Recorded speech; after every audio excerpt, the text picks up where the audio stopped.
지성과 미모를 겸비한 이거 말이 잘 안 나오네요.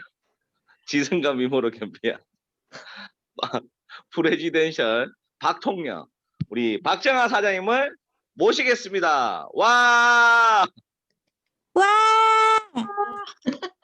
와! 박통령. 네, 우리 류길동 스파너님의 소개 멘트가 마음에 안 들어서 저 못하겠어요. 네? 죄송합니다. 감정을 좀 실어서 해주시지. 네? 그래도 일대 파트너인데 너무 영혼이 없었나요? 영혼이 진짜 하나도 없었습니다. 네. 그래도 제가 한번 힘을 내서 한번 해보도록 할게요. 네, 오늘 독서 강의를 맡은 프레지덴셜 박정아입니다. 반갑습니다. 와! 네, 이렇게 또 매일 오전에 진행을 했던 이런 또 독서 조회를 또 11월부터는 또 해가 짧아졌기 때문에 밤이 길어졌기 때문에 밤으로 좀 옮겼는데 우리 스포너님들이 저를 첫 주에 이렇게 스타트를 하시게 할지는 몰랐네요. 네, 그래도 이제 열심히 제가 준비를 좀 해봤습니다. 제가 오늘 읽어드릴 책을 이렇게 두 가지를 제가 오늘 책을 이렇게 정해봤는데 어떤 걸로 해드릴까요? 네, 이 두 가지 중에서 두 개 다 준비는 하긴 했어요. 자, 제가 그러면 제가 이 간절한 목표가 인생을 바꾼다. 네, 이 분은 저자가 김치냉장고 위에 뭐 있어? 네, 자. 저자가 백금기라는 분인데요. 저는 이분을 알아요. 이분의 강의도 제가 직접 찾아가서 들어본 적이 있고, 강의를 진짜 잘하세요. 그래서 감동도 있고, 이분이 장애가 있으시거든요. 이분이 20살 때 그런 정기감전 사고를 당해서 장애 1급 판정을 받으신 분인데, 이제 본인의 이야기를 하시는데 정말 매료됐던 분이에요. 아마 들어보셨던 분들도 계실 것 같아요. 그래서 이분의 강의를 듣고 이분과 한 10분 정도 제가 이렇게 좀 이야기를 또 개인적으로 나눴던 분이시거든요. 경영학 박사시면서 세계화 전략연구소 대표로 계시는 분이세요. 굉장히 저는 또 이분을 존경합니다. 제가 존경하는 분의 한 분이고요. 이분의 책을 오늘 제가 소개를 해드리도록 할게요. 그래서 이 이영건 박사님이 전달하려고 하는 내용이 있습니다. 목표를 세우는 것이 중요한 것이 아니라 목표를 달성해야 되겠다는 간절한 마음을 갖고 늘 집중하고 나름대로의 미래에 대한 약속을 지키려고 노력하는 사람만이 목표가 달성이 된다고 얘기를 하고 있습니다. 그런데 많은 사람들은 의외로 목표를 쉽게 정하고 목표 자체를 쉽게 생각하고 엉터리로 잘못 정하다 보니 간절하게 실천하려는 의지가 없기 때문에 목표 달성에 실패를 하는 경우가 많은데 당연한 결과라고 봅니다. 모든 사람들이 목표를 정할 때는 첫째, 간절함이 있어야 됩니다. 그리고 그 목표가 언제까지라고 하는 기간을 정해놓고 그 기간 안에 달성되어야 한다는 목표만을 생각하고 선택과 집중을 해야 하고 그리고 늘 달성하는 습관을 기르면서 실패를 하더라도 즐기면서 또 다시 도전하고 또 다시 도전하면서 어려움을 겪을 때는 기본으로 돌아가서 다시 목표를 재정비하여 반드시 달성하겠다는 노력을 집중적으로 하는 사람만이 목표에 도달할 수 있습니다. 전략적인 실천이 함께 작용을 해야 합니다. 주먹구구식으로 이렇게 하면 되겠지 하는 생각을 갖는 것이 아니라 자신의 위치나 상황을 냉정하게 파악하여 자신의 능력을 분명히 알고 고민을 끝까지 해보고 난 후 지나친 욕심 과감히 버리고 오로지 간절한 목표를 이미지화해 가면서 전략적으로 실천해야 된다는 내용으로 책을 잘 내려갔습니다. 독자 여러분들께서는 목표를 어떻게 하면 더 간절하게 할 수 있는가 하는 내용과 전략적으로 달성해야 그것이 된다 하는 실천적인 내용들을 몸소 본인이 해왔던 것을 중심으로 쓴 내용들을 이 책에서 여러분들이 해답을 찾고 여러분들이 좀 더 보람 있는 인생을 살면서 목표를 잘 달성할 수 있는 사람이 되시기를 바랍니다. 목표는 인생을 살아가는 데 있어서 또한 성공하는 데 있어서 가장 기본이 되어야 될 자기 나름대로의 한 지점을 쳐다보는 시각입니다. 그런 것이 없이 우왕좌왕하면은 사회에서 성공할 확률이 그만큼 떨어지는 것입니다. 오늘부터라도 목표를 분명하게 세울 수 있는 방법에 대한 연구를 다시 한번 더 하고 이 책을 통해서 여러분들께서는 목표는 이렇게 해야 달성이 되는 것이로구나 하는 것에 대해서 느끼는 좋은 책이 되시기를 바랍니다. 자, 제가 이제 본론으로 들어가서 읽어 드려보도록 할게요. 능동적인 생활을 하는 사람은 살아가는 것 자체를 즐기게 되고 즐기다 보면 미치게 된다. 미친다는 것은 간절한 목표가 좋아서 자발적으로 자꾸만 하고 싶어 하고 하루 종일 목표만 생각하게 된다. 그러니 미쳤다고 하는 것이다. 미쳐 있는 사람은 어느 누구도 당해낼 수가 없다. 그래서 이런 말도 있다. 한계는 노력하는 사람을 이길 수 없고 노력하는 사람은 즐기는 사람을 이길 수 없고 즐기는 사람은 미친 사람을 이길 수 없다라고 했다. 반면에 이루고자 하는 뚜렷한 목표가 없이 살아가는 사람은 수동적인 삶이 된다.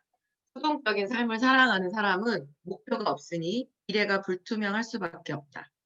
마치 한 치 앞도 보이지 않는 희뿌연 안개 속에서 나아갈 방향을 잃고 어디로 어떻게 전진해야 할지를 모르고 발만 동동 구르고 있는 형국이니 생활 자체에 재미가 있을 수 없다.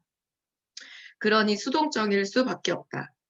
이처럼 목표가 있고 없고의 차이가 완전히 다른 삶을 살아가게 만들고 있다는 얘기다. 한 번뿐인 인생을 후회 없이 살아가기 위해서는 어떤 목표냐에 딱 관계없이 진심으로 하고 싶고 즐기면서 미칠 수 있는 목표를 설정해서 살아갈 때 인생을 후회하지 않게 된다. 그래서 인생의 목표는 반드시 필요하다. 이때 중요한 것은 어떠한 일이 있어도 스스로가 정해야 한다는 것을 명심해야 한다. 또한 목표는 인생 전체의 목표뿐만이 아닌 이루고 싶은 것과 갖고 싶은 것과 또 하고 싶은 것들 이 모두를 목표화시켜서 작은 것부터 달성하는 습관을 갖게 되면 살아가면서 만나게 될 어떠한 어려움도 목표화시켜서 슬기롭고 지혜롭게 헤쳐나갈 수 있는 노하우가 생긴다. 경험으로 얻은 지혜는 실수를 대폭으로 줄일 수 있기에 값지다. 간절한 목표를 세우기 위해서는 어릴 때부터 많은 것을 보고, 듣고, 읽고, 체험하면서 스스로가 선택할 수 있어야 한다. 그랬을 때 그나마 스스로가 자발적으로 관심을 보이는 분야가 생길 가능성이 크다. 그렇게 해서 생긴 목표를 세분화하여 눈에 보이도록 하기 위해서는 목표를 단기, 한 5년, 중기, 3년, 단기, 1년 목표로 세분화하고 단기 목표는 다시 월 목표로 나누고 다시 일주일 목표로 나누어서 오늘 할 일까지 명확하게 계획이 세워졌을 때 목표화했다고 할 수 있다. 간절한 목표라면 누군가가 시키지 않아도 하루하루를 열심히 살아가게 된다. 그러다 보면 분명한 것은 반드시 이룰 수 있는 목표가 된다. 단, 힘들고 지치고 어렵다고 중도에 포기하지만 않는다면 반드시 이루어진다. 꿈은 잠자는 동안에 깨어있을 때와 마찬가지로 여러 가지 사물을 보고 듣는 정신현상이라고 했다. 눈에 보이지 않으니 아무래도 이루기 어렵다는 말이다. 반면에 목표는 어떤 목적을 이루려고 지향하는 실제적 대상으로 삼음이라고 했다. 눈에 확실하게 보인다는 얘기니 간단함만 키우면 이룰 수 있다는 얘기다. 이쯤 되면 꿈과 목표의 차이점을 확실하게 구별할 수 있을 것 같다. 간절한 마음으로 꼭 꿈을 이루고 싶다면 목표화시켜서 이루면 된다는 것을 잊으면 안 된다. 목표화를 한다는 것은 이루고자 하는 목표가 눈에 보여야 하며 계획화가 철저하게 되어 있어야 한다. 목표와 꿈의 가장 큰 차이점은 눈에 보이느냐 그렇지 않으면 보이지 않느냐. 이게 차이점이다. 제가 이 책을 오늘 또 이렇게 다시 읽으면서 저희가 이제 네트워크 마케팅 비즈니스를 하는 사람들이잖아요. 그래서 네트워크들이 꼭 한번 이런 또 목표와 꿈에 대해서 또 방향성과 이런 거를 또 반드시 읽어봐야 되는 책이라고 저 또한 또 오늘 생각이 다시 들더라고요. 간절한 목표를 설정하기에 앞서서 많은 것을 보고 느끼고 체험했다면 다음으로 행해야 할 것은 목표에 대하여 호기심을 가져야 한다. 호기심을 갖는다는 것은 자기주도 학습의 첫 걸음이라고 할 수 있다. 호기심이 있으면 많은 질문을 하게 되고 질문에 대한 답이 신통치 않으면 스스로가 찾아서 공부하게 된다. 깊이 있는 공부의 시작은 호기심이라고 해도 과언은 아니다. 호기심이 없는 목표 또한 개꿈일 가능성이 크다. 간절한 목표라면 그 목표에 대한 호기심이 생기는 것은 당연한 이치이고 결과이다. 목표가 선진국형 방향인지 아니면 후진국형 방향인지에 대한 궁금증이 꼭 피력되어야 한다. 많은 시간을 들여서 목표를 선정했는데 그 목표가 선진국형이라면 도전해볼 가치가 있고 후진국형이라서 점차 사라져가는 목표라면 뭔가가 잘못된 선택이라고 할 수 있다. 역행하고 있는 목표는 발전 가능성이 낮으므로 빨리 수정 보완하여 미래지향적인 목표로 재설정하는 것이 좋다. 스스로가 세웠던 목표에 대한 호기심은 스스로를 자극하는 자극제가 되게끔 해야 한다. 그렇지 않으면 목표에 대한 간절함이 조금씩 사라지게 되면서 목표에 대한 믿음이 약해지게 되고 그러면 목표도 함께 사라지게 될 가능성이 상당히 높다. 호기심은 새롭고 신기한 것을 좋아하거나 모르는 것을 알고 싶어 하는 마음이라고 했다.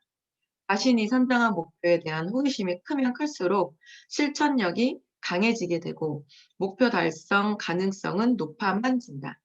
호기심이 많다는 것은 조금 더 깊이 있게 공부할 수 있는 여건이 마련된다. 호기심은 꼬리에 꼬리를 물고 파고들어서 결과를 예상할 수 있을 때 간절함은 높아지고 도전해보고 싶은 욕망이 끓어오를 때 목표 달성 확률도 높아진다. 호기심을 자극하기 위해서는 동심으로 돌아갈 필요가 있다. 어릴 때는 정말 많은 질문을 쏟아냈다. 태어나서 처음 보는 물건들은 마냥 신기했고 무서운 줄 몰랐기 때문에 겁없이 덤볐던 기억이 있다. 역시나 모르면 용감한 법인 것 같다. 그때의 동심으로 돌아가야 한다. 그러기 위해서는 먼저 머릿속과 마음을 깨끗하게 비워야 한다. 비우는 작업을 해야 채울 수 있기 때문이고 비우는 방법으로는 하루를 되돌아보고 어떤 하루를 살았는지 점검하고 반성할 것은 냉정하게 반성을 하고 칭찬할 것은 사랑으로 칭찬을 한다면 마음을 깨끗하게 비우는 방법으로도 사용해도 좋을 것 같다. 그리고 세상을 초긍정으로 바라봐야 한다. 주변의 모든 것들을 있는 그대로 인정하게 되면 자신과의 적합도적인 부분을 찾게 된다. 맞는 부분을 찾으려고 노력을 하고 어떻게 활용을 할까만을 생각하게 된다. 그 시작도 역시나 호기심에서 시작된다고 할 수 있다. 또한 호기심은 혁신이라고도 할 수 있다. 혁신은 묵은 풍속이나 관습이나 조직이나 방법 따위를 완전히 바꾸어서 새롭게 하는 것이다. 고정된 프레임에서 벗어나는 것이 혁신이다.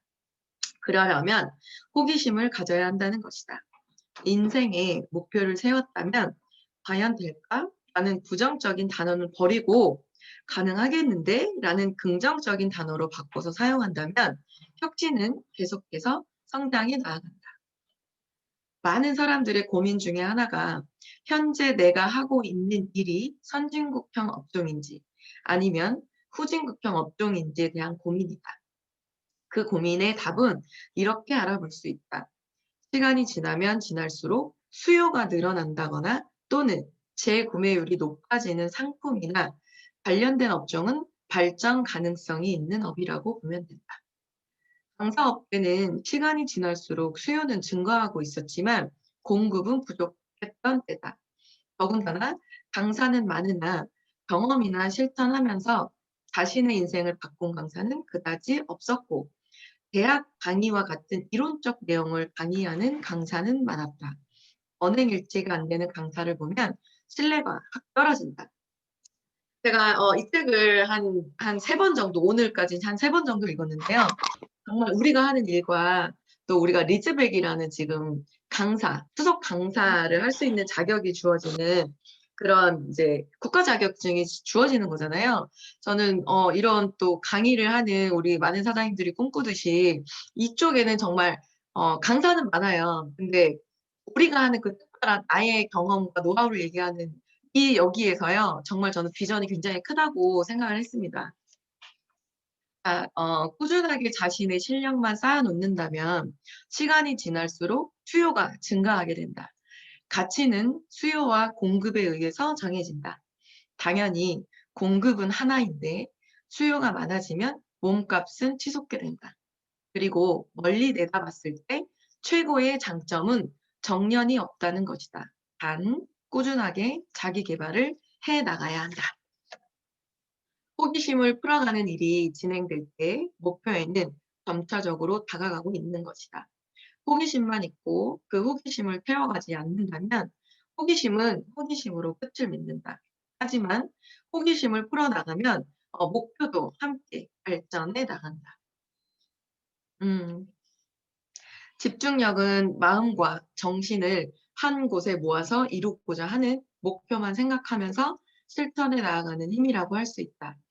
집중력을 키우기 위해서 반드시 선행되어야 할 부분은 목표에 대한 간절함을 살펴봐야 한다. 간절함은 정도에 따라서 집중력의 강도가 다 다르게 나타나기 때문이다. 집중력이 가장 강력할 때는 목숨과 관련이 있을 때일 것이고 그 다음으로는 사랑하는 가족과 관련이 있을 때일 것이다.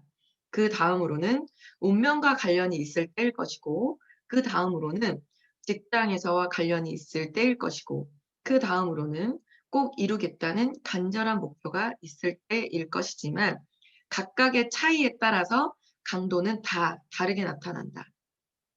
오늘이 생애의 마지막인 것처럼 살아라 라는 말은 집중력을 두고 탄생한 문구가 아닐까 싶다.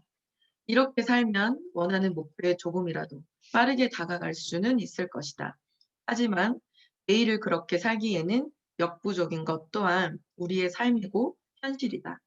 그래서 이처럼 살지 못하더라도 최소한 그런 마음으로 살아가는 것과 그렇지 않고 살아가는 것은 간절한 목표를 달성하는데 상당한 차이가 있다. 매사에 목숨 걸고 살지는 못하더라도 최소한 후회 없이 살기 위해 노력 정도는 해보자는 것이다. 후회 없이 한평생을 살았던 사람은 생을 마감할 때에도 인생에 대한 구차한 변명은 하지 않고 웃으면서 즐거운 마음으로 잘 놀다 갑니다 라고 유언을 남기면서 눈을 감을 것이다. 호스피스, 양로원, 요양원 또는 어르신이 계시는 곳에 가서 어르신들께 만족스러운 삶을 사셨나요? 라고 인터뷰를 하면 95% 이상은 그렇지 않았다라고 답을 하셨다는 자료가 있다. 집중력을 키우기 위해서는 얼마만큼 간절한 목표인지를 반드시 점검해야 한다. 공부도 그렇고 회사에서의 업무도 그렇고 또 개인 사업도 그렇고 모든 일에서 해당된다. 그래서 큰일이든지 아니면 작은 일이든지 목표화시켜서 일어나가는 습관을 만드는 것은 굉장히 중요한 일이다. 자, 그 다음은 이제 자존감을 키워야 한대요. 자존감을 키워야 간절한 목표를 더욱더 가치 있게 만들고 제대로 잘 이룰 수 있게 도와주는 역할을 한다.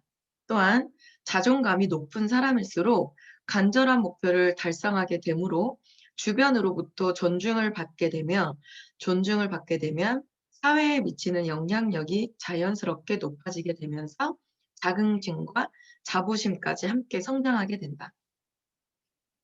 자신을 소중하게 여기고 자신을 믿고 자신을 아끼는 사람이 빨리 성공할 수밖에 없다. 자신을 소중하게 여기는 사람은 긍정적인 사람이다. 긍정적인 사람은 주변을 있는 그대로를 받아들이고 인정하는 것에서부터 시작한다. 자신의 상황을 냉정하게 보고 있기 때문에 간절한 목표를 이루기 위한 첫 걸음이 무엇인지를 누구보다도 잘 파악하고 있기 때문에 밑바닥부터 하려는 마음 자세가 되어 있고 자신에게 주어진 일을 절대로 피하거나 외면하려고 하지 않는다는 장점이 있다. 긍정적이지 못한 사람은 부정적인 사람인데 자신의 현재 상황을 외면하고 싶어 하고 부정하고 싶어 하다 보니 밑바닥부터 하려는 마음이 애초에 없다. 자꾸만 이상에 사로잡혀서 현실을 인정하지 않으니 주변 사람들과도 섞이지 못하는 경향이 있다. 자존감에는 크게 긍정적인 자존감과 부정적인 자존감으로 나눌 수가 있다.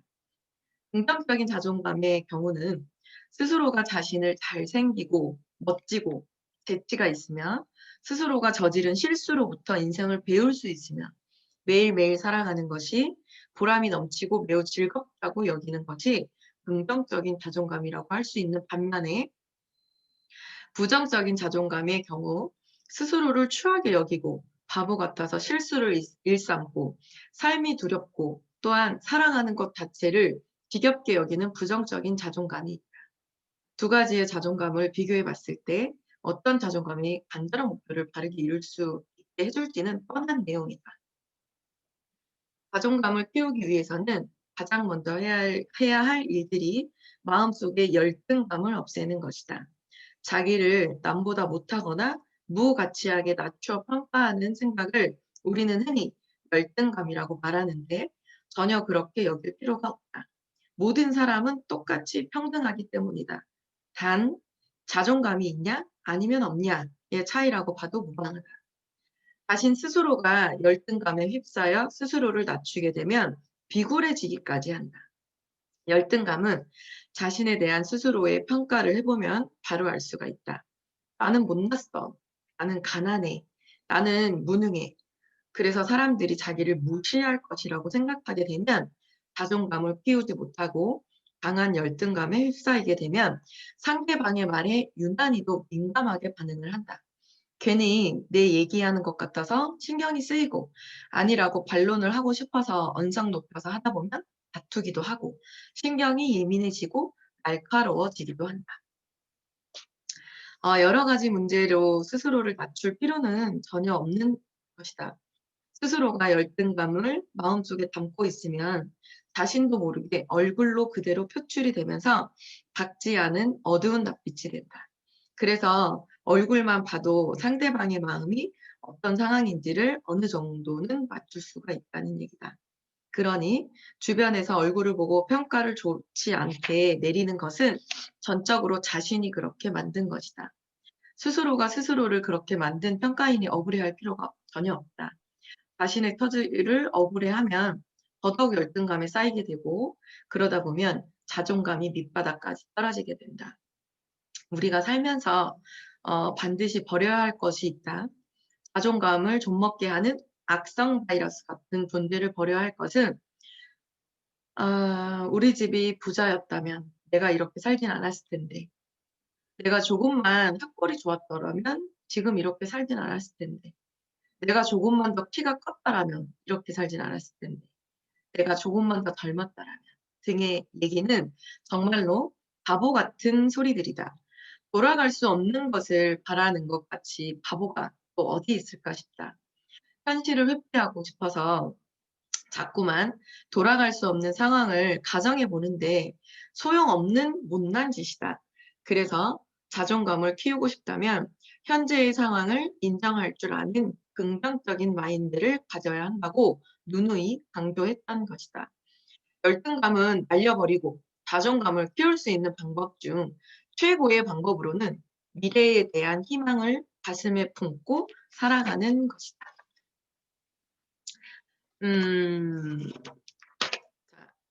간절한 목표를 이루기 위해서는 반드시 지난 과거는 깨끗하게 잊어야 존경받는 성공을 이룰 수가 있다. 좋은 과거든지 아니면 안 좋은 과거든지 철저한 자기 반성과 함께 묻어둬야 멋지게 전진할 수가 있다. 과거를 회상하지 않고 간절한 목표만을 생각하게 되면 100km 이상으로 달릴 수 있지만 과거를 회상하면서 간절한 목표를 생각하지 않으면 10km 이하로 달리게 된다. 두 가지를 비교해 보면 눈에 띄게 차이가 나는데 어떻게 달릴지는 스스로에게 달려있다. 어느 누구도 대신 달려줄 수 없다는 것이 단점이자 장점이기도 하다. 인생은 재방송이 없기에 살아볼 만한 세상이다. 지난 과거를 잊지 않으면 금세 나태해지고 게을러져서 전진하는데 상당한 어려움이 따르기 시작한다. 과거를 회상하기 시작하면 전진하던 리듬이 한 방에 깨지게 되고 다시 그 리듬을 타기까지는 상당한 시간이 소요가 된다. 그것이 우리가 흔히 말하는 슬럼프이다. 슬럼프는 운동 경기 따위에서 자기 실력을 제대로 발휘하지 못하고 저조한 상태가 길게 계속되는 일을 말한다. 슬럼프는 누구에게나 찾아온다. 그렇다고 앉아서 받아들일 것이 아니라 애초에 슬럼프에 빠지지 않도록 스스로가 조심을 해야 한다. 슬럼프에 빠지게 되면 짧게는 일주일 만에 나올 수도 있는데 그렇지 않고 깊이 빠지게 되면 몇 달이 아니 몇 년이 걸릴 수도 있다. 심지어는 슬럼프에서 헤어나오지 못하는 경우도 있다. 슬럼프에 빠지게 되면 가장 먼저 하는 행동이 주변에 연락을 끊고 잠수부터 타게 된다. 그러면 걷잡을 수 없을 정도로 주변과의 인맥이 끊어지게 되니 절대로 잠수만큼은 안 된다. 잠수 타시면 안 된대요. 차라리 주변에 자신의 슬럼프를 알려서 도움을 요청하여 빨리 빠져나오는 것이 급선무이다. 슬럼프가 오래가면 우울증으로 이어질 수 있으니 굉장히 위험하다. 그만큼 위험하고 무서운 것이 슬럼프라서 미연에 방지하라고 했던 것이다. 슬럼프에 빠졌을 때 빠져나오는 방법으로는 크게 두 가지가 있는데 가장 좋은 첫 번째 방법으로는 스스로 빠져나오는 방법이 있다. 스스로 빠져나올 때 가장 강력한 자극제는 간절한 목표라고 할 수 있다. 얼마나 간절하느냐에 따라서 빨리 빠져나올 수도 있고 그렇지 않을 수도 있다. 간절함이 없으면 슬럼프에서 빠져나오는 시간이 길어지는데 끝나는 시간을 장담할 수가 없기에 빨리 나오려면 간절함을 키우라고 했다. 또한 간절함을 잃으면 슬럼프가 쉽게 찾아온다. 슬럼프는 항상 우리 주변에 맴돌고 있다. 그런데 받아들이지 말아야 하는데 쉽지가 않으니 간절함으로 예방을 미리 해야 한다. 자, 두 번째 방법으로는 주위의 도움인데 멘토나 스승이 있으면 빨리 빠져나올 수가 있다. 멘토와 스승과의 신뢰관계가 얼마나 두텁냐에 따라서 자극제, 즉 약발이 다르게 작용한다. 감기약을 먹고 낫는다고 생각하면 그렇지 않은 사람보다 빨리 낫는다. 믿음의 차이라고 할 수 있다. 신뢰관계가 강하면 멘토나 스승의 말에 목숨 걸고 시키는 대로 행하게 된다. 행하면서 깨닫게 되고 그렇게 되면 자신도 모르게 낙동 같은 눈물을 뚝뚝 흘리면서 반성하게 된다. 반대로 신뢰관계가 강하지 않으면 아무런 반응을 하지 않는다. 그만큼 인생에 있어서 멘토나 스승의 존재는 반드시 필요한 필수 사항이다. 멘토나 스승의 가르침을 따르지 않을 때는 멘토나 스승이라고 말하면 절대로 안 된다. 첫 번째와 두 번째 모두 다 한꺼번에 작용을 하면 최고이긴 하지만 함께 작용을 할 정도라면 슬럼프에 빠지지 않는다. 간절한 목표만 생각해도 슬럼프에 빠지지 않고 무서운 멘토나 스승을 생각할 때 슬럼프에 빠지지 않고 빠질 시간도 없다. 슬럼프에 빠지지 않도록 미연에 예방 주사를 잘 맞도록 해야 한다. 최고의 하루는 의미 있는 작은 성공이 있을 때 만들어진다. 매일 목표를 세우고 매일 성취하는 성취감이야말로 간절한 목표라는 성공으로 가는 최고의 에너지라는 것을 잊으면 절대로 안 된다. 간절한 목표는 앞으로 평생 죽을 때까지 할 일이라면 그만큼 준비 시간이 절대적으로 필요하다. 높은 건물을 세우려면 기초가 튼튼해야 하는 것처럼 준비를 해야 한다. 서두르는 사람의 성격은 급한 성격을 지니고 있다고 볼 수 있다. 급한 성격은 스스로의 성격이 해결되지 않으면 분노로 돌변하여 굉장히 폭발적이 된다. 급한 성격을 빗댄 속담도 있다. 우물가에서 숭늉 찾는다 라는 속담이다. 얼마나 급했으면 우물가에서 숭늉을 찾겠나. 분노를 다스리는 15의 법칙이 있는데 화가 날 때는 순간적으로 욱 하면서 분노 호르몬이 급상승한다. 그런데 분노 호르몬은 15초면 정점을 찍고 분해되기 시작하고 15분이 지나면 거의 사라진다. 분노를 관리함에 있어서 15라는 숫자는 중요하다. 한번 기분 나쁘게 하는 것은 15번 기분 좋게 해야 만회할 수 있다. 서울백병원 우정민 교수 그 분노가 폭발하여 최고조에 이르는 데까지 단 15초다. 그리고 사라지는 데까지 15분이 걸린다고 했대요. 그런데 문제는 15분 안에 모든 일들이 벌어진다. 15분이 지난 후에 벌어졌던 사고를 보면 뒤늦게 후회하고 통곡을 하지만 돌이킬 수 없는 일들이 된다. 15분만 참으면 살인도 면할 수 있다는 얘기다. 그만큼 욱하는 급한 성격은 다스려야 한다고 본다. 사건, 사고의 대부분은 15분을 참지 못한 욱하는 성격에서 시작된다고 해도 지나친 말이 아니다. 또한 누구에게나 욱하는 성격은 있다. 하지만 스스로가 먼저 다스릴 줄 아는 사람이 존경받는 성공을 이룬다. 우리 성격 급하신 분들 많으시죠? 네, 다스려야 됩니다. 간절한 목표를 세웠으면 목표에 맞는 실천력이 중요하다. 그리고 실천력은 느리지만 성실한 곰처럼 꾸준하게 나아가는 정신력이 꼭 필요하다. 애벌레를 생각해보면 이해가 빠를 것이다. 애벌레는 쉬지 않고 온몸을 구부렸다 폈다 하면서 꾸준하게 나아간다. 몇 시간 후에 가보면 상상할 수 없는 거리를 이동했던 상황을 봤을 것이다. 앞으로 거북이나 애벌레를 생각하면서 간절한 인생의 목표를 느리지만 꾸준하게 완성해 갈 때 존경받는 성공자가 된다. 누가 더 간절하느냐에 따라서 성공을 이루기도 하고 이루지 못하기도 한다. 그렇다면 간절함을 키워야 한다는 얘기인데 과연 어떻게 키워야 할 것인가가 문제이다. 간절함은 마음속에서 우러나와 바라는 정도가 매우 절실하다고 했다. 간절함은 삶의 원동력이자 에너지이다. 간절함이 있는 사람과 간절함이 없는 사람은 말하고 행동하고 생각하는 것 자체가 다르게 나타난다. 또한 누구에게나 있는 잠재되어 있는 두려움과 게으름이 있다. 그 두려움과 게으름을 어떻게 간절함으로 바꾸느냐의 문제이기도 하다. 배고픈 한 마리의 호랑이가 닭을 쫓고 있었지만 결코 닭을 잡을 수가 없었다. 호랑이는 한 끼의 식사를 위해 닭을 잡으려고 뛰었지만 닭은 목숨 걸고 살기 위해서 뛰었기 때문에 절대로 호랑이에게 잡히지 않았다. 닭은 사력을 다해 뛰면서도 체력이 부족하다는 핑계를 댈 수가 없다. 핑계는 곧 죽음이라는 것을 누구보다도 잘 알고 있기 때문이다. 닭은 간절함으로 두려움과 체력을 이겨냈다. 닭과 호랑이 중 누가 더 간절한 상태로 뛰었겠는가? 인생의 목표가 호랑이와 같습니까? 아니면 닭과 같습니까?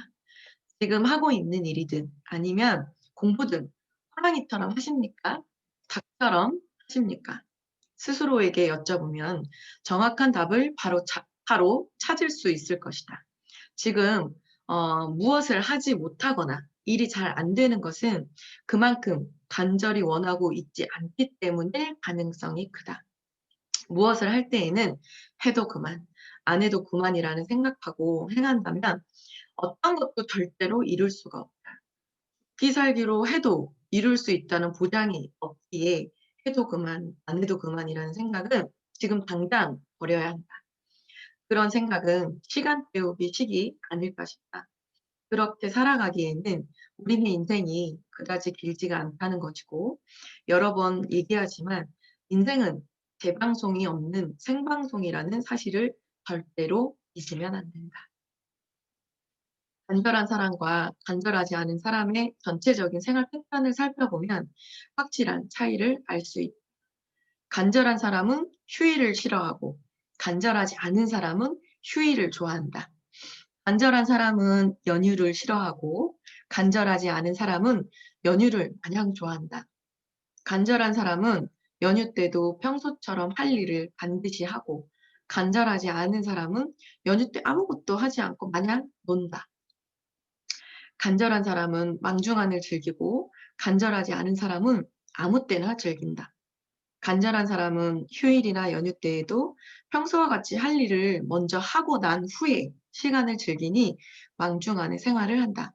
휴일이나 연휴가 길면 그만큼의 시간이 지연되기 때문에 싫어할 수밖에 없다. 휴일이나 연휴를 좋아하는 사람은 직장인이다. 하지만 휴일이나 연휴를 싫어하는 사람은 오너나 개인 사업을 하는 사람들이다. 아, 보라, 전자와 후자 중 누가 더 간절하겠는가? 여기에서 깨달아야 할 것은 영원한 직장은 없다는 것이 크나큰 문제다. 우리 사장님들은 휴일을 좋아하시나요? 연휴를 싫어하시나요? 네, 그냥 마음에 너무 와닿는 대목인 것 같아요. 자, 혹시 만 시간의 법칙이라는 얘기가 선택과 집중을 잘 대변해 줄 것 같다. 한 분야에서 최고가 되고 전문가가 되려면 만 시간 정도는 집중을 해야 한다는 뜻이다. 하루에 10시간씩 집중을 해서 일을 한다면 열흘이 지나면 100시간이고 1000일이 지나면 10,000시간이 된다. 1000일은 시간 계산으로 하면 3년인데 매일 10시간씩 3년을 하는 사람은 아마도 없을 것이다. 따라서 일반적으로 하루에 3, 4시간씩 집중을 할 때 그 사람은 10년 정도 해야 만 시간의 법칙에 도달하는 공식이 성립된다. 네, 10년. 인생의 목표를 선택한 후에 가장 먼저 시작했던 일은 주변을 가지치기 작업을 했다. 가지치기는 선택을 집중하기 위해서 불필요한 모임은 냉정하게 가지 않았다. 그리고 필요 없는 만남도 확 줄였다. 모임이나 만남을 가졌다고 해서 모든 사람과의 인맥이 형성되는 것은 아니다. 모임이나 만남을 찾아다니기에 앞서서 나의 능력이 어디까지인지를 먼저 확인했다. 즉, 자신의 자력을 강하게 해야 주변에서 모여드는 것처럼 자신의 능력을 키우는 것을 우선으로 했기에 찾아다니지 않았다.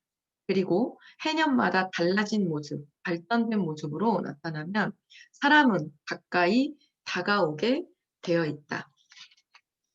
어, 음, 집중은 이처럼 냉정한 결정을 내려야 한다. 이것처럼 다 하면서 잘하겠다는 마음은 버리는 것이 성공으로 가는 가장 빠른 길이다. 큰 그림을 보고 시작은 작은 것부터 해야 한다고 합니다. 뚜렷한 목표를 이루기 위해서는 반드시 작은 것부터 이뤄내는 습관을 길러야 큰 목표를 이룰 수가 있고 작은 것을 소중히 다룰 줄 아는 습관을 갖춘 사람만이 큰 것을 소중히 다루고 성공으로 이어갈 수 있다.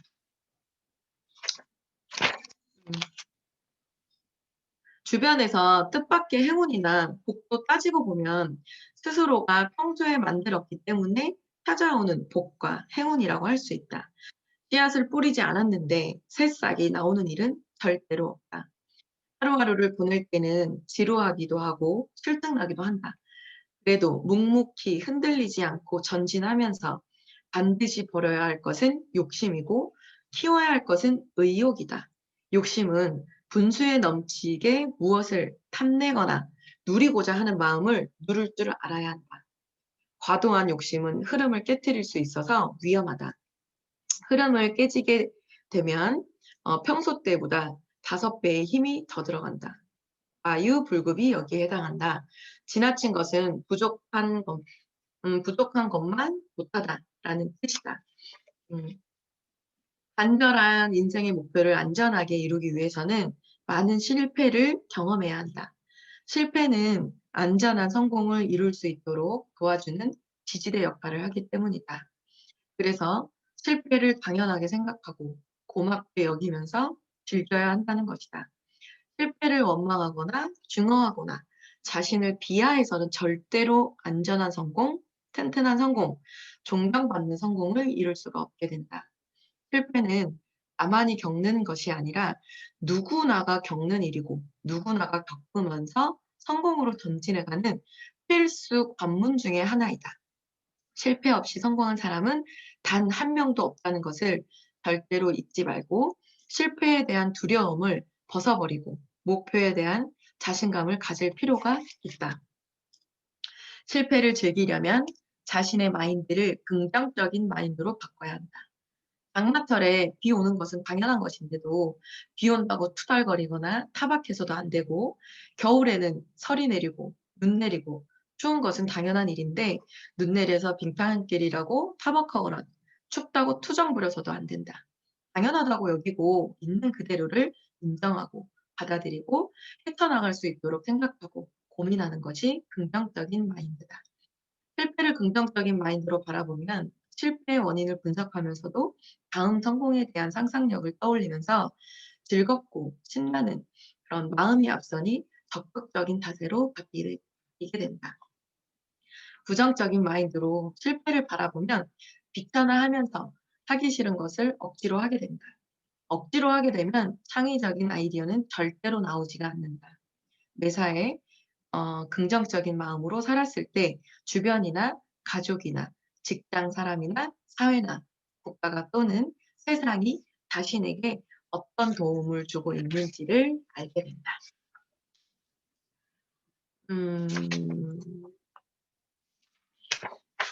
아니, 자,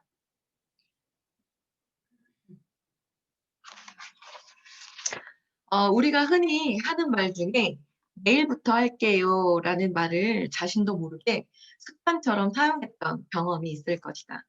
진짜 내일의 태양이 밝아오면 방금 했던 말처럼 기다렸다는 듯이 열심히 했을까 싶다. 자발적이지도 않고 억지로 하는 것이기 때문에 한다고 했어도 오래가지 못하고 금세 포기하고 마는 작심삼일이다. 그래서 뭔가를 결심하면 바로 지금 하는 것이 좋고 더 나아가서는 하고 싶어서 해야 지금 당장 한다. 미룬다는 것은 마음에서 우러나와 자발적으로 하는 것이 아니라 타인에 의해서 강제성을 띄웠을 가능성이 크다. 좋아서 하는 일은 내일이 태양이 뜨고 난 후에 한다는 말을 하지 않고 당장 지금 했을 것이다. 세상에서 가장 가치 있는 금은 지금이다. 지금의 뜻은 말하는 바로 이때이다. 내일부터라고 미루는 특성을 살펴보면 개인의 나쁜 습관을 버리기 싫어서라고 할 수 있다. 나쁜 줄 알면서도 좀처럼 이겨내지 못하고 있는 안타까움이 누구에게나 있다. 하지만 이겨낸 사람의 인생과 그렇지 않은 사람의 인생은 다를 수밖에 없다. 중독성을 띠고 있는 나쁜 습관은 버려야겠다고 결심한 지금부터 안 해야 하는데 꼭 오늘까지만 하고 내일부터는 안 한다고 한다. 내일의 태양을 기다릴 줄 알고 나만의 태양으로 만들기 위해서는 항상 머릿속을 떠나지 말아야 할 것이 있다. 내일의 할 일이다. 내일의 할 일이 명확하게 준비가 되어 있어야 하고 그 일을 빨리 하고 싶어서 애가 타야 한다. 간절한 마음이 강하면 내일의 할 일이 꿈속에서도 나타나게 된다. 미치도록 하고 싶은 것이 있었다면 한 번쯤은 꿈을 꿔본 적이 있었을 것이다. 어떠한 일에는 대가가 따른다. 또한 그 대가는 두 가지 측면을 가지고 있다. 얻는 것과 잃는 것 모두를 가지고 있다. 그런데 보통의 경우에는 잃는 것만 생각하면서 신세한탄을 한다. 그러면 절대로 넓은 생각과 긍정적인 마인드를 가질 수가 없다. 잃은 것보다 얻었던 것만을 먼저 생각할 수 있는 습관을 가져야 한다. 다음의 예가 바로 그런 경우이다. 한 여인이 잔뜩 근심 어린 얼굴로 성당에 계신 신부님을 찾아갔다. 신부님, 저는 지금 계속 같은 자리를 맴돌고 있어요. 새로운 삶을 살고 싶지만 늘 작심삼일입니다. 새해 세운 계획도 지금은 모두 잊어버렸습니다. 여인의 말을 들은 신부는 창고로 가서 뽀얗게 먼지가 내려앉은 낡은 소쿠리를 들고 나왔다. 그리고 그 소쿠리를 여인에게 건네며 말했다. 이유는 묻지 말고 여기에 물을 가득 담아 오시기 바랍니다. 구멍이 숭숭 난 소쿠리에 물을 담아오라는 말에 여인은 어리둥절했다. 그렇지만 이내 신부의 말을 따라 우물로 향했다. 하지만 아무리 애를 써도 소쿠리에 물이 담길 리 없었다. 여인은 잔뜩 화가 난 얼굴로 돌아와 신부에게 물이 뚝뚝 떨어지는 소쿠리를 내밀었다. 그러자 신부가 이렇게 말했다. 물을 담지는 못했지만 소쿠리의 먼지는 깨끗이 사라졌지요? 마음먹은 대로는 안 되어도 무언가 새롭게 시작하려는 노력하는 그 자체가 의미가 있는 것입니다. 사람들은 행동에는 반드시 어떤 이유가 있어야 한다고 생각하고 그 이유를 먼저 찾아 나선다. 그러나 먼저 행동한 후에 행동의 과정 속에서 그 이유를 알게 되는 경우도 있다는 것을 잊으면 안 된다. 여인은 새해에 세운 계획을 모두 잊어버렸다. 잊지 않기 위해서 계획을 이미 이미지화해서 매일 보면서 만약에 외쳤다면 매일이 새로운 날의 연속이었을 것이다. 소쿠리에 물을 담기 위한 실천은 비록 물을 담지는 못했지만 소쿠리는 깨끗해졌다는 것을 뒤늦게 신부님으로부터 알게 됐다. 그마저도 실천하지 않았다면 얻지 못했을 결과다. 무엇이 되고 싶다는 그 무엇이 확정되지 않았더라도 가만히 앉아있지 말고 먼저 행동으로 옮겨야 한다. 그러다 보면 기회가 보이게 될 것이고 그 기회로 인하여 간절한 목표를 달성하게 된다. 사랑에는 조건이 있어서는 안 된다는 내용이다. 조건이 붙으면 그건 사랑이 아니라 거래를 하자는 얘기다. 아낌없이 사랑 더 이상 줄 수 없다는 것을 미안해할 줄 알아야 한다. 부모의 사랑이 아닌가 싶다. 더 이상 줄 수 없어서 미안해하는 부모의 마음을 반드시 헤아릴 필요가 있고 잊지 말아야 한다. 자, 한 6가지의 사랑의 종류가 있다고 해요. 자, 열정적 사랑, 강한 정서적 감정의 특징이다. 신체적 매력에 이끌리며 강력하고 육체적인 자극을 필요로 하는 관계를 원하므로 자신의 이상형을 잘 알고 그런 상대를 만나면 첫눈에 반해버린다. 사랑을 지나치게 갈망하지는 않지만 언제나 사랑할 준비가 되어 있고 이상적 연인들이 만나 함께 사는 것이 연애와 결혼의 중요한 가치라고 생각한다. 상대가 자신에게 몰두하기를 원하지만 소유하려 하지 않으며 경쟁자의 존재도 두려워하지 않는. 우리 사람들 지금 6가지 이제 사랑에 대한 게 나올 텐데, 나는 어떠한 사랑을 하고 있나, 나는 어떠한 거에 이제 이렇게 끌리는지 한번 들어보셨으면 좋겠어요. 지금 말씀드린 건 열정적 사랑입니다. 다음으론 유희적 사랑. 사랑을 일종의 게임으로 여겨서 사랑에 빠지거나 헌신할 의사가 없고 정서적으로 통제된 관계를 맺는다. 한 상대에서 다른 상대로 떠나는데 손쉬우며 상대에게도 역시 허용적이고 여러 상대를 동시에 사랑하기도 한다. 바람둥이 같아요. 사랑이 인생에서 차지하는 몫이 상대적으로 크지 않다.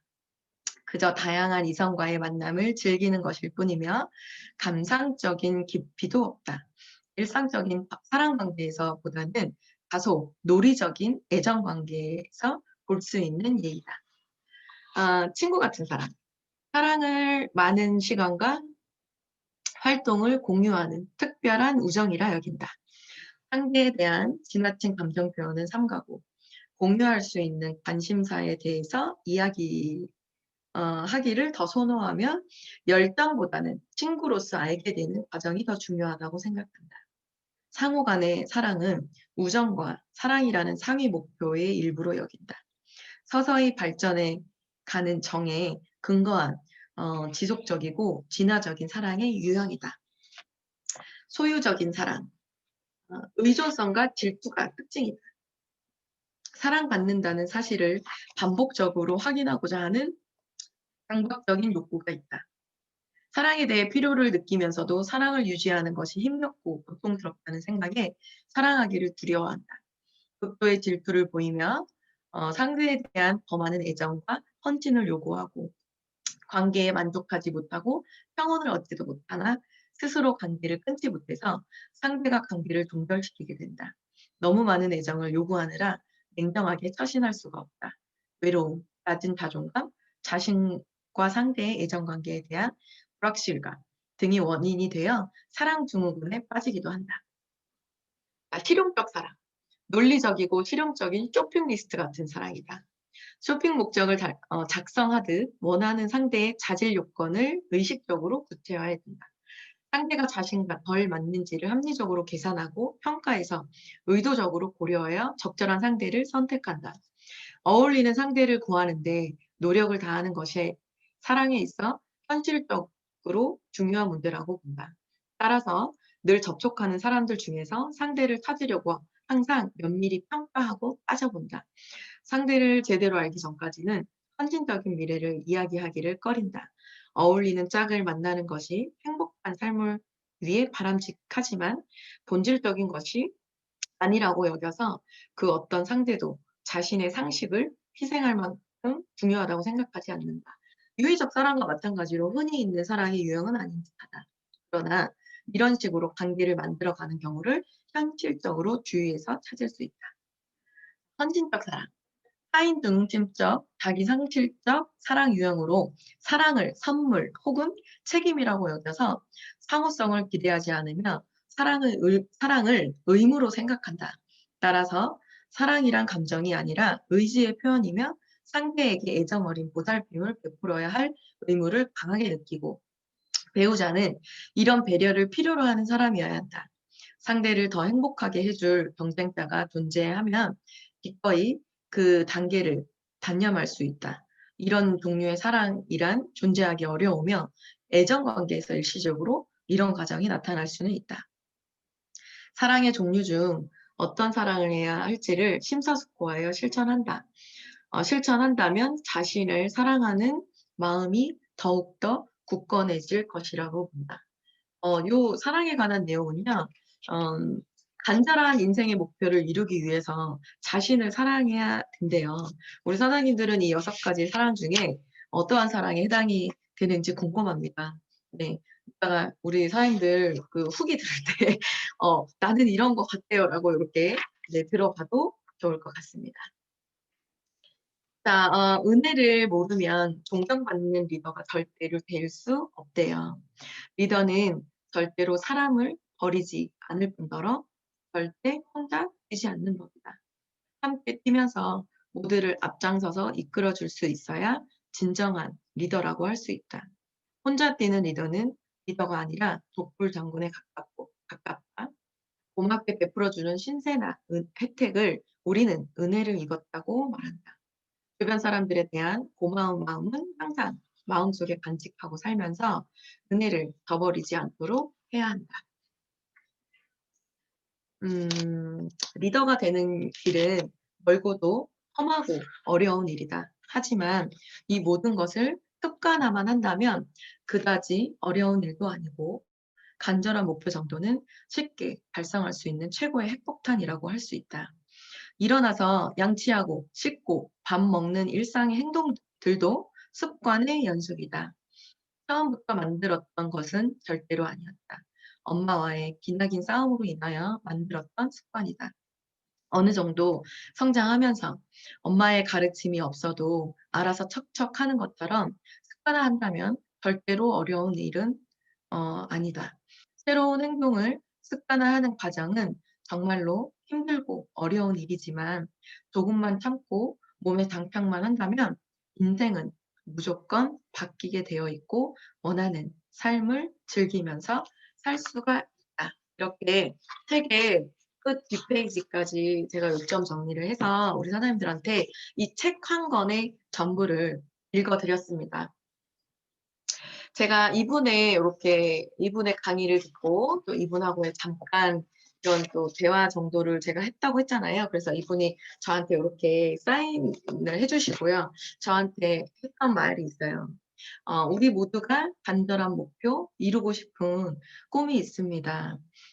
그래서 박정아 사님도 네트워크 사업을 선택을 했을 것이고 그 과정에 힘든 순간순간 이겨내고 버티고 극복하고 그렇게 성장을 해내서 꼭 원하는 꿈과 목표를 이루었으면 좋겠다라고 말씀을 해주셨습니다.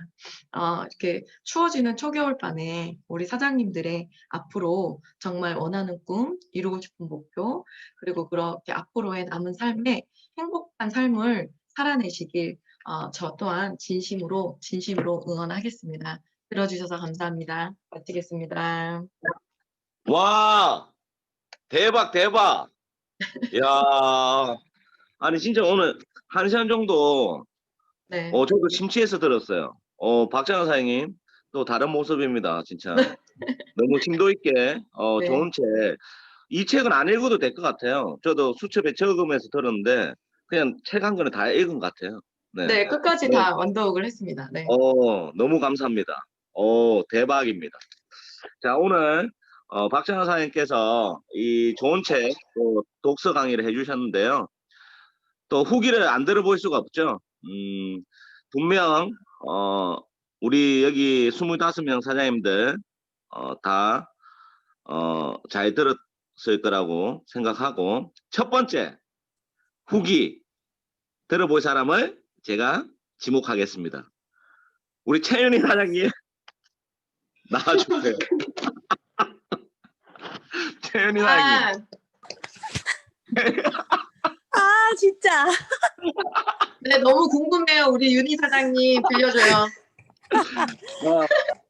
우리 아니, 최윤희 진짜. 사장님, 오늘 하루도 리즈백 사인 받으셨다고 대박입니다. 어제 음, 너무 뜻깊은 자리에서 열심히 또 놀다 보니까, 즐기다 보니까, 오늘 오전에는 좀 기절각이었는데요. 그리고 일하고 와서 오늘 정아 사장님 이 독서를 듣는데 진짜 1시간이 너무 빨리 가는 거예요. 어쩜 이렇게 스무스하게 1시간 동안 이렇게 즐겁게 얘기를 하시는지, 와, 진짜 배우고 싶습니다. 제가 들었던 거는, 성공하고 싶다면 간절한 마음으로 내가 선택한 거에 대해서 목표를 세우고, 뭐 월 목표를 세우고 일주일 목표를 세우고 반드시 이룰 수 있게 목표를 세우고 이런 것들이 되게 와닿았고, 내가 하는 일에 호기심을 가져라, 이 말이 되게 와닿았던 것 같아요. 저도 요즘에 우리 회사에 대해서 점점 알면 알수록 좋고 더 알고 싶고 막 이런 생각이 어제 또한 또 들었거든요. 그리고 얘기했던 것 중에 정년이 없다는 거, 우리 일. 너무 좋은 리뷰표인데 여기까지 들었어요, 사실. 아니, 지금. 지금 나 뭔 말하는지 잘 모르겠어. 아니, 어떤 사랑의 그 얘기하라는데 그거 못 들으셨구나. 어떤 사랑의 얘기를 하라는 얘기만 들었어요. 아, 그래요? 네네네. 네네. 우리 너무- 최윤희 사장님은 제가 보기에는 그런 친구 같은 사랑을 하고 계시는 스타일인 것 같아요. 네. 잘 보셨습니다. 네. 유성호 진짜. 자, 우리 최윤희 사장님. 네. 내가 볼 때 지금 1시간 지금 독서 강의 하시는데 내가 볼 때 한 5분 정도 들은 것 같은데 지금. 아니, 처음에는 이제 노트를 펴놓고 이렇게 네. 쓰면서 들었어요. 네. 듣다가 보니까 쓰느냐고 자꾸 잘 안 들리는 것 같아서 듣는 거에 집중을 했거든요. 다 이해는 했는데 말은 잘 안 나오네요. 말로 표현 못한다. 그러면 카톡방에 좀 더 네. 정리해서 올려주세요. 자, 우리 진짜. 최윤희 사장님, 네. 그다음 한 분, 지목해 주세요. 두구두구두구두구. 저는 네. 리즈백 일기를 하신 이지혜 사장님 얘기를 들어보고 싶어요. 와, 1등. 와, 이지혜 사장님. 리즈백 1등 이지혜 사장님. 대단하십니다, 아마 진짜. 슈퍼코치가 될 것 같아요. 이지혜 사장님 스피치 가능한가요? 네, 감사합니다.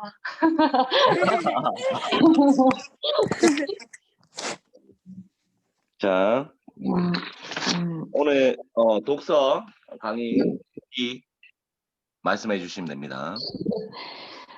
네, 저는 책 속에서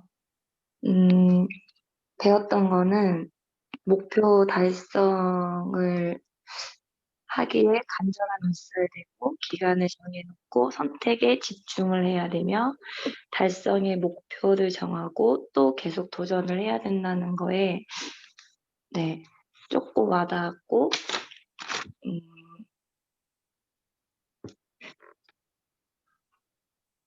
호기심은 혁신이며 네, 적었는데 정리가 안 되네요. 죄송합니다. 그러면 이지혜 사님도 잘 들었는데 정리가 안 된다는 거죠? 아니, 이 책이 어려웠나요? 저 일부러 조금 아니, 딱딱하고 무거운 책이 아니라 좀 이렇게 좀 네. 그렇게 최은희 사장님하고 똑같이 같은 부분을 들었던 것 같은데 카톡으로 같은 적어서 부분을? 카톡으로 적어서 채팅방에 올려주세요. 아니 굉장히 가벼운 내용의 책을 선정했는데 이게 좀 무거웠나 봐요. 네. 네. 자, 그럼 이재 사님이 또 한 분 지목해 주세요. 두구두구두구 두구두구. 저는 김호영 사장님 추천하고 싶습니다. 우리 이재 사님 김호영 완전 사장님. 빵으로 가시네요. 우리 김호영 사장님, 우리 김 박사님 나와주세요. 우리 김 교수님. 스피치 안, 여보세요. 네네. 제가 지금 그 병원에 있어가지고요. 제대로 네네. 듣지를 못해서 죄송해요. 그러면 아닙니다. 네네네. 그러면 다른 죄송합니다. 분으로 이해하겠습니다. 네, 죄송합니다. 아닙니다. 네. 그러면 제가 한 분을 더 지정하겠습니다. 우리 이상원 사장님. 이상원 사장님. 네네. 마이크 테스트. 네, 이상원 사장님. 잘 들리십니까? 네. 기대하고 있습니다. 네. 좀 눈물을 흘리면서 들었습니다. 그리고 네? 우리 박정환 사장님의 그 책 읽는 목소리를 들으면서 이게 복제가 참 무섭구나라는 생각을 했어요. 왜냐면 조이지 스포너님 말투랑 점점 비슷해지는 것 같아요. 그래서 뭔 소리예요? 아니 안 들었죠? 안 들었죠? 들었어요. 후기를 말씀해 주시면. 일단 너무 잘 들었고요. 저는 일단 기억에 남는 게 자존감을 높여라 라는 얘기를 들었을 때 어떤 생각이 들었냐면 나는 자존감이 너무 높아서 문제다. 좀 낮출 필요가 있다 이런 생각을 했습니다. 네. 그리고 목표를 크게 잡고 그리고 작은 목표, 중간 목표, 큰 목표를 이렇게 나눠서 차근차근 하나하나 목표를 향해서 가다 보면 무조건 이룰 수 있는 게 이제 방법이다. 이런 내용도 참 좋은 내용이었던 것 같습니다. 어쨌든 저는 제 와이프와 친구 같은 사랑을 하고 있고요. 밤에 이렇게 독서 미팅을 하니까 좀 더 감회가 새롭네요. 아무튼 너무 수고 많으셨습니다. 감사드립니다. 이상원 사장님 제대로 안 들었죠? 1시간 동안. 제대로 들었어요. 그러면 들으신 이상원 거는 사장님도 답해요. 이상원 사장님 안 되겠어요. 이상원 사장님도 카톡방에 정리해서 올려주세요. 왜 그러십니까? 아니 알겠는데 이 말을 다 못 하시는 거잖아요, 지금 맞죠? 약간 그런 왜 이렇게 이게 정리가 안 되죠? 왜 그럴까요? 이게 내가 원래 이런 사람이 아닌데. 자, 우리 이상원 사장님, 네. 그다음 한 분 지목해 주세요. 네. 다음 분은요. 자, 어떤 분을 들어볼까요? 저는 박나정 사장님의 후기를 듣고 싶습니다. 와, 우리 박 장군님, 박나연 사장님 나와주세요. 박나연 사장님 스피치 가능한가요? 안 되는 것 같습니다. 이상원 선생님 빠르게. 자, 분. 그러면 네. 다음 제가 듣고 싶은 분은요. 네. 우리 김진복 사장님의 후기를 듣고 싶습니다. 김복 김진복 사장님 사장님. 지금 일하고 계시려나? 예, 반갑습니다. 와우. 부산 들리십니까? 사장님. 네네네. 예, 그 박정아 사장님께서 책을 읽어주시는데 오랜만에 이제 학창 시절로 돌아가서 야자 시간에 방송반에서 책을 읽어주는 명상의 시간 또한 반성의 시간이 아니었나 1시간 넘게 생각을 했습니다. 목표는 크게 잡고 장기, 중기, 단기 짧게는 월, 주, 일 목표를 설정하고 간절함이 있어야지 목표를 달성 가능한데 머릿속으로 생각만 하고 있었고 본업을 핑계로 나 자신과 타협을 해왔던 건 아닌가 그런 생각을 했습니다. 이제는 생각을 행동으로 옮겨야 될 중요한 시간이고 입으로만 아닌 행동으로 실천해서 좋은 결과 만들 수 있도록 하겠습니다. 박정아 사장님 좋은 책 읽어주셔서 감사하고 오랜 시간 수고 많으셨습니다. 이상입니다. 와, 우리 김정 와, 대박. 왜 이렇게 잘하세요? 말씀 너무 잘하시네. 자, 시간 관계상 이제 두 분만 더 들어보겠습니다. 두 분만 더 들어보겠습니다. 자, 우리 제주도의 허순열 사장님 스피치 가능한가요? 허순열 사장님. 안 되나요? 자, 그러면 양미란 사장님 스피치 가능한가요? 양미란 사장님.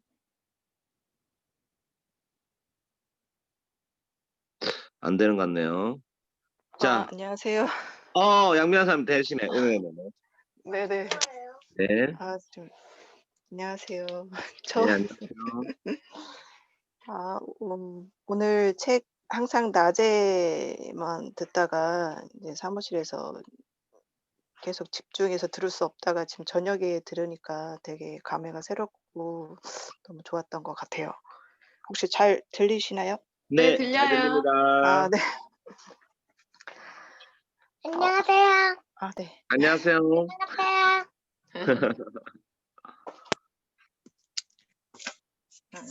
항상 그 생각만 가지고 좀 미래가 불투명한 수동적인 삶을 계획하고 있었던 것 같아요.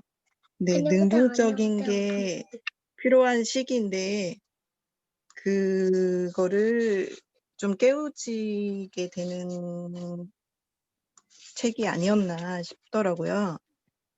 그래서 능동적이 되려면 목표에 대한 간절함이 있어야 되고 그로 인해서 집중력을 키우게 되려면 정말 그 목표를 세분화해서 그 간절함이 동기부여를 좀 간절하게 가져야 되는 게 해야 된다라는 생각이 들었어요. 어떻게 얘기를 해야 되지? 네, 너무 잘하고 계세요. 네. 네, 잘하고 계십니다. 긴장하지 마시고. 안녕하세요. 직장인이다 안녕하세요. 보니까 네, 휴일을 더 즐겨했고 그리고 휴일을 항상 즐겨 했는데 이제는 휴일을 즐기면 미래를 진짜 장담을 할 수 없다라는 생각에 좀 앞으로는 좀 더 깨우쳐서 지금의 자리에 머무르지 않고 앞으로 발전할 수 있는 이번 한 해를 마무리를 줘야겠다는 생각을 다짐을 했고요. 올해 목표를 좀 더 세워서 장기적으로 갈 수 있도록 매진하겠습니다. 감사합니다. 와, 와, 감사합니다, 양민아 사장님. 자, 감사합니다. 마지막으로 한 분만 더 들어볼게요. 한 분만 더. 정순태 사장님, 가능하신가요? 정순태 사장님? 정순태 사장님, 스피치 가능하세요? 안 되나요? 자, 안 되면 바로 우리 백서 이사님 마이크 켜셨네요. 스피치 하려고 마이크 켜졌어요? 아니, 어, 인사해요. 네, 백서 이사님, 후 네. 얘기해 주세요. 네, 백슬기입니다. 일단 스폰이 1시간 가까이 너무 집중해서 잘 들릴 수 있는 책이었던 것 같아요. 그래서 너무 수고 많으셨고요.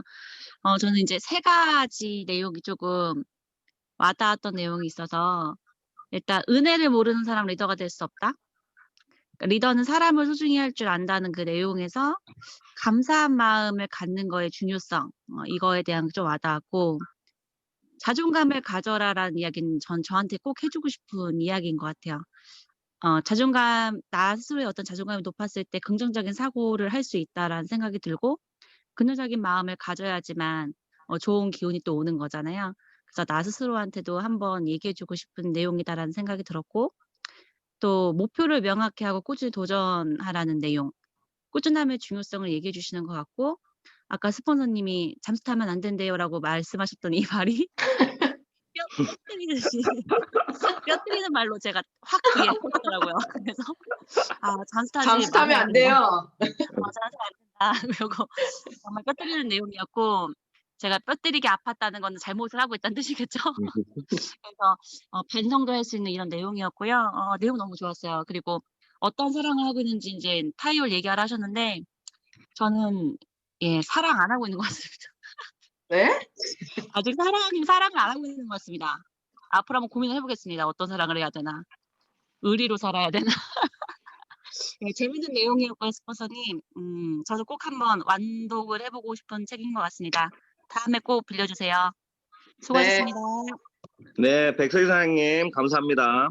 자, 시간 관계상 이제 제가 마무리하겠습니다. 오늘 우리 박찬호 사님 책 너무 진짜 감동입니다. 감동. 오늘 책 내용에서 목표를 이루기 위해서는 간절함이 있어야 된다. 그 다음에 목표에는 우리가 선택과 집중을 통해서 달성하는 습관 자체를 많이 길러내야 되고, 지나친 욕심보다는 기본으로 돌아가서 내가 명확하게 해야 될 목표에 대해서 거기에 대한 집중을 하면 성공, 어찌 보면 결과를 만들어낼 수 있다는 거. 그 다음에 이제 자존감을 높이고 긍정적인 사람이 되라는 거. 그리고 또 자신을 사랑하라는 말들. 그 다음에 인생은 생봉성이다. 이 말도 저도 마음에 와닿는 것 같아요. 또 그런 말이 있잖아요. 또 인생은 리허설이 없다는 말. 우리가 현재에 내가 하고자 하는 목표뿐만 아니라 어느 정도 하고자 하는 일들을 지금 우리가 함께 집중해야 된다는 어찌 보면 의미가 담겨 있는 것 같고요. 또 리더는 사람을 버리지 않는다. 리더는 함께 뛰는 사람이다. 이 말도 와닿는 것 같아요. 그 다음에 간절한 목표와 꿈이 있는 사람들은 반드시 그걸 이뤄낼 수 있다. 이런 말도 좋고요. 또 세상에서 가장 가치 있는 금이 지금이라 했는데 저는 지금이 아니라고 생각합니다. 저는 입금이라 생각합니다. 네. 돈이 들어와야 더 가치가 있다고 봐요. 농담이고요. 지금 우리가 가치 있는 일을 하고 있기 때문에 입금까지 많이 될 거라고 저는 생각합니다. 그리고 사랑 얘기 하셨는데 저는 불같은 사랑을 해보고 싶어요. 맹목적인 사랑. 모든 걸 다 주고도 혹시 모질하지 않을까. 그런 사랑이 있잖아요. 아직 제가 그런 사랑 못 해본 것 같아서 아마 내년쯤에는 한번 사람을 찾아봐야 될 것 같습니다. 네. 그래서 오늘 우리 제가 볼 때는 뮤직방송의 실용적 사랑을 꿈꾸시는 것 같은데. 네, 실용적 사랑이 딱인 것 같아요. 우리 박자 사장님 오늘 너무 진짜 대박입니다. 다음 주 우리 조인 스폰서님 독서 강의인데 부담될 것 같아요. 오늘 너무 좋은 또 1시간 동안 좋은 책 소개해 주셔서 감사드리고요. 우리 사장님들도 지금 엄청난 많은 프로모션이 진행되고 있습니다. 리즈백 9기 프로모션, 그 다음에 우리 제주도 초호화 완전 이거는 역대급이죠. 초호화 제주도 여행 프로모션. 그리고 내년에 이탈리아 아말피 프로모션. 동시에 이 세 가지 프로모션이 진행된다는 건 말도 안 됩니다. 근데 사장님들이 명확한 목표 아래 함께 간절함으로 우리가 도전한다면 모두가 우리가 이 프로모션의 주인공이 되실 거라고 확신합니다. 그래서 우리 12월에는 제주에서, 내년에는 아말피에서 우리가 축배를 드는 주인공이 되었으면 좋겠습니다. 자, 오늘 이것으로 독서 강의는 마치고요. 우리 사장님들 좋은 꿈 꾸시고 내일부터 제주도를 향해서 힘찬 도전을 함께 시작해 보아요. 네. 자, 우리 사장님들 고생하셨습니다. 보아요는 뭐예요? 보아요. 아니, 귀엽지 않아요? 예? 귀엽지 않아요? 우리 사장님들 들어주셔서 감사합니다. 좋은 밤 되세요. 자, 좋은 밤 되세요. 수고하셨습니다. 우리 사장님들 제주도 가셔야 됩니다. 실버 네. 2명한테만 전화하세요. 그러면 실버 납니다. 80만 원 벌고 100만 원 상당의 제주도 여행. 아시겠죠? 네. 우리 사장님들 좋은 꿈 꾸세요. 박정아 사장님 수고하셨습니다. 네. 자, 우리 사장님들 전체 방에도 후기글 많이 남겨주세요. 아까 스피치 하신 분들 표현을 잘 못하신 분들 글로 남겨주세요. 네. 네, 알겠습니다. 네, 알겠습니다. 이것으로 마치겠습니다. 뿅뿅뿅. 수고하셨습니다. 허순열 사장님 나오셨는데 아까 말 못하시는 거였나 보다. 우리 허순 사님도 채팅방에 글 남겨주세요. 자, 마치겠습니다.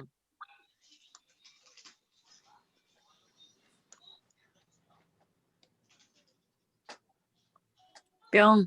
수고하셨습니다.